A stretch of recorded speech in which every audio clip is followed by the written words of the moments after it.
তোমরা এইভাবে হাঁটা খেয়ে ওইদিকে আয়া দিবতরা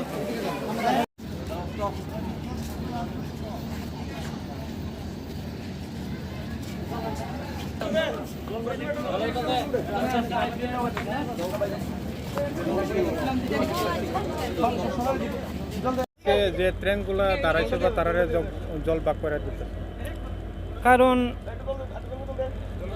আজকে যে স্ট্রাইক সবাই কিন্তু জানে না। ধর্মনগর থেকে এবং পানিসাগর, পেচারতল, কুমারঘাট থেকে আগত ট্রেন যাত্রী তারা অনেক দুর্দশায় আজকে মনু স্টেশনে সকাল 7টা থেকে বসে আছে এবং সারাদিন না খেয়ে আছে। অনেক সমস্যা হতে পারে, তার জন্য আমরা ইয়ং ব্লাড ক্লাবের পক্ষ থেকে তাদেরকে একটু জল বিস্কুট বিতরণ করলাম। কীরকম লাগতেছে আজকে তাদেরকে জল বা খাওয়ানি দেওয়ার পরে? না, এটা তো বলবো কি, এটা ভালো। মানুষকে খাওয়ানো মানে কি, হ্যাঁ, ভগবানকে সেবা করা, খুব ভালো লাগছে। আপনারা ক্লাবের নাম কি? ইয়ং ব্লাড ক্লাব, হসপিটাল পাড়া, কোন district? Dhalai district, long travel. Long ট্রাভেলি সাব ডিভিশন। তুমি ক্লাব?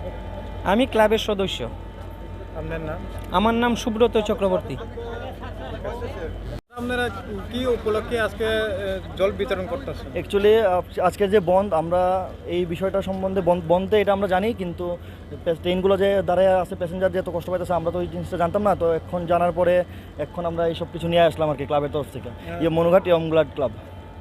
কি মনে কি রকম লাগতেছে যে ভালো লাগতেছে, ভালো লাগতেছে অবভিয়াসলি। এরকম মানুষের হেল্প করতে তো আমরা সবসময় যাই, এমন মানুষের হেল্প করলে তো আমরা অবশ্যই খুবই ভালো লাগে। আপনার ক্লাবের পক্ষ থেকে কোনোদিন এভাবে সাহায্য করছে?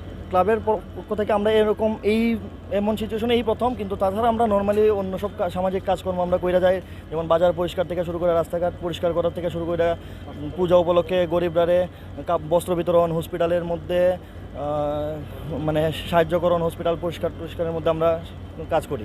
জনসাধারণদের কি আপনাদের ক্লাবের পক্ষ থেকে কি জানাবেন? জনসাধারণের কাছে এটাই রিকোয়েস্ট যে এমন যদি কোনো সিচুয়েশন হয় তাহলে সবাই যাতে আগে আয়ে সেটা সবাই যাতে হেল্প করে সবাইরে, কারণ আমরা মানুষ তো মানুষের জন্যই, বাস এইটুকুই। আপনার নাম? আমার নাম নির্মল পাল।